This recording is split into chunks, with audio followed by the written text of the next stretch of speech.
Well, we're pleased to have Cheng Yao Fan. She's a founder of Pi Network. Cheng Yao, thank you so much for joining us today. Thank you for having me. I want to begin and just ask you, what is it about Pi Network, if you had to explain it to a novice, that makes it so unique and advantageous for crypto investors? Oh, first of all, our target audience is not necessarily investors. Pi is a utility token. We're targeting actually everyday people. Actually, one of the mission of Pi is making cryptocurrency and blockchain technology as accessible as possible. And accessibility includes that how can we minimize the barrier to entry. Barrier to entry includes financial barrier to entry, which is referring to the investment part. That's part of the reason why Bitcoin is hard to enter later, because it's so high, it requires a lot of money to enter for many ordinary people. Another aspect of barrier is technical barrier. That's why we make it easy to mine, and we make it most accessible in current day is through a phone. Great. So as I understand it, the Pi coin can only be mined on the Pi network. So why would I want to mine that coin instead of just the Bitcoin, which is the one that everybody and their mother wants to be in? Well, to follow from my last answer, basically the two reasons. One is it's free. Everyone, as long as you are willing to make contribution to this network and ecosystem, can participate. Second thing is easily done. You don't necessarily require some knowledge about computer science in order to set up a node, understanding the consensus algorithm in order to mine like Bitcoin. And you also don't need to spend a lot of money for your electricity to run Bitcoin node. So that's why it's easier to mine. I want to come back to that point about energy because it's a very interesting one. Talk to me a little bit about the utility of the token. So if I mine it, what's the benefit to me as a user and a miner? So the vision of Pi is to actually building an ecosystem that is having different kinds of goods and services that are available to be purchased in Pi. And what type of goods and services? It's not just like the goods is not just the investment, the product. The goods are just like the Web2 type of goods and services, meaning that it helps you bring you convenience or fulfill a need of yours that is outside of this, lens of investment. It's literally for practical benefits than just a return, understanding of a return. Gotcha. It makes sense. It makes sense. Have you raised any funding, and how do you make money? We, as you know, the Pi network is free to mine. So in terms of the token side, we decided to give 80% of our supply for free to mine by everyone, and the 20% is goes to the core team. And out of all the coins, we have never sold any coin. Probably this is one of our effort to make it as compliant as possible. We have never run any ICO. We have never sold any token. To support the business, we are running it just like any other Silicon Valley tech startup, that we raise some funds on equity to support the operation of the company. Gotcha. I want to go back to your point about energy, because last week, New York lawmakers passed a bill to ban for 2 years certain kinds of Bitcoin mining that uses energy sources that are bad for the environment. It's now waiting a final signature from the governor of New York. A lot of folks are looking at that story as kind of a barometer of what might happen, in the rest of the country by other states. Do you think that's a good move? And how do you think that affects Pi Network, especially your point earlier about, lower energy usage? Well, its impact on Pi Network is, I guess, it's not necessarily directly impacting us because we're completely using a different type of consensus algorithm that is different from proof of work. We're using, a federated Byzantine agreement, by which I mean it's relying on a trust graph instead of energy. So this consensus algorithm relying on a trust graph to dynamically form quorums, which is a subset of the nodes. And inside the quorum, nodes are sending messages to each other in regard to whether they think this transaction is true or fraudulent.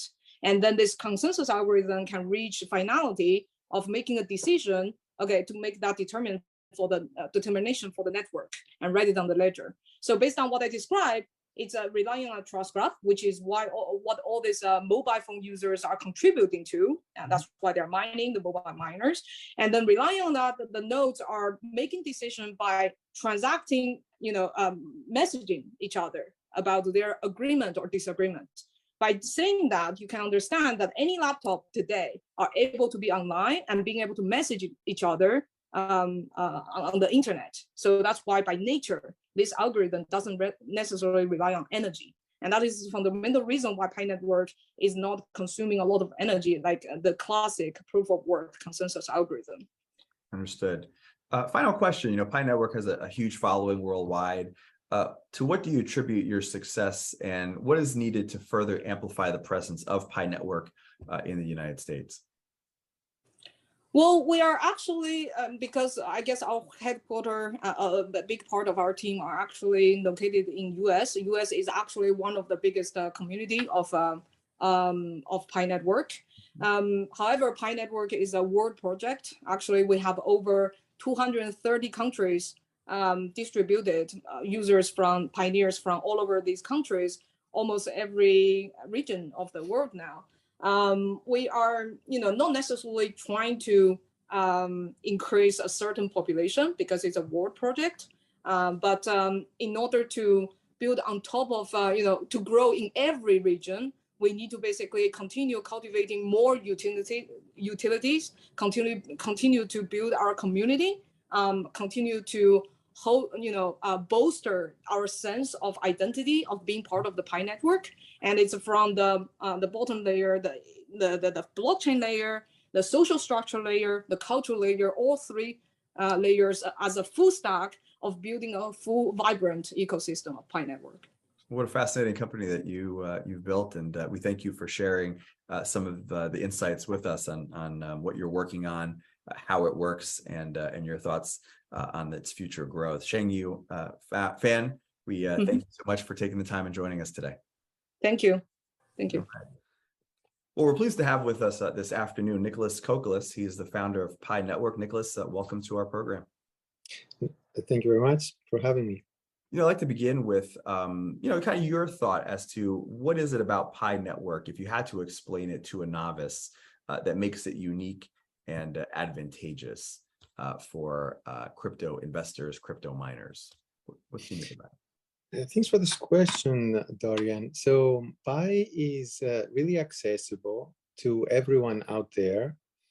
People can mine it by themselves using their mobile phones. So as long as you have a mobile device, you can participate. And then once you have mined it, and eventually, especially when we migrate everyone to the mainnet, which we can talk about it later, then you can use that currency to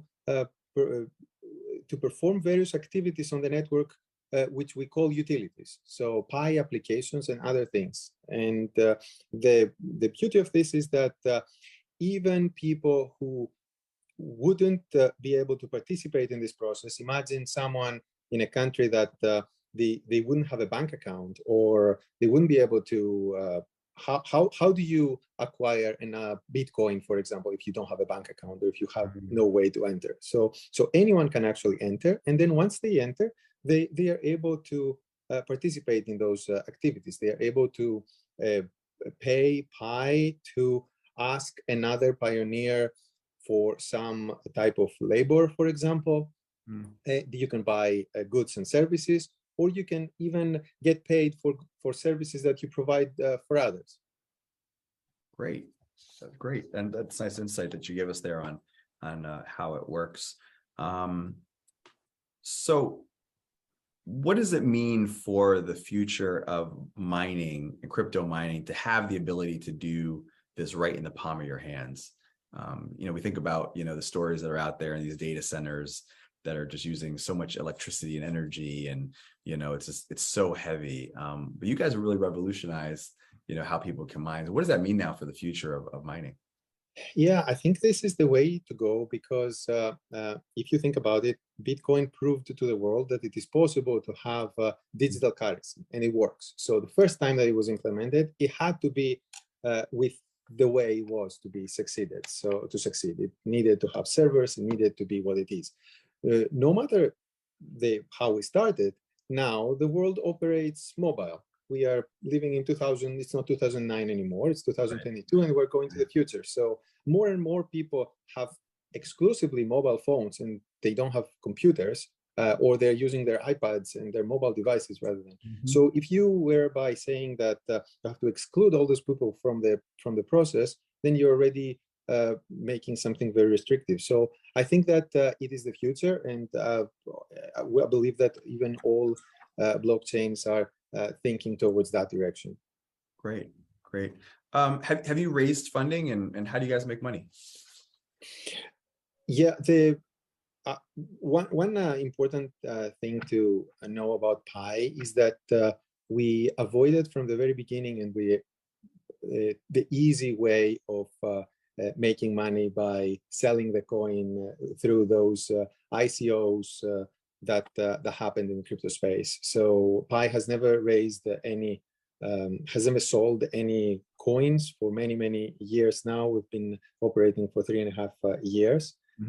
And this is an important aspect. We actually feel this is more natural, because usually for companies, they may be operating and creating utility and creating their business for several years before they can go on an IPO, and then all of a sudden having this unnatural early influx of cash can create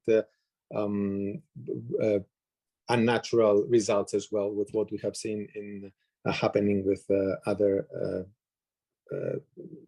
news lately that have been communicated. And in terms of Pi, we bootstrapped as much as we could, and eventually raised some money as part of a traditional Silicon Valley startup from private investors. Got you. So where do you want to take the company? What's ahead on the road of development, and what users can see in terms of the experience, in the next year to 18 months, let's say? Well, the goal is to have a very useful, widely accessible cryptocurrency that can allow a lot of people to be able to take advantage of the new utilities of blockchain.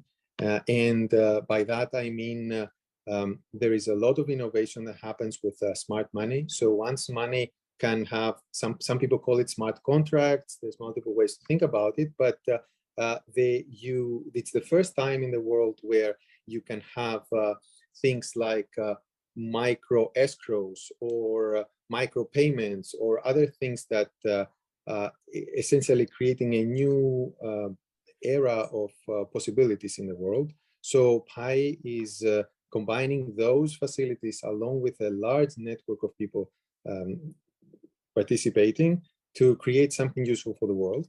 That's for the longer term, as you said, a year and a half and beyond. In the meantime, from now until then, what's important is that we are currently in the process of completing KYC for the members of the network. So Pi is going to have millions of people who are crypto ready and KYC, then real people, real accounts on it. So we are currently in the process of doing this, and the goal is that once we have a large number of people who have initially KYC'd, to migrate their balances into their mainnet so that they can start exploring and using the currency.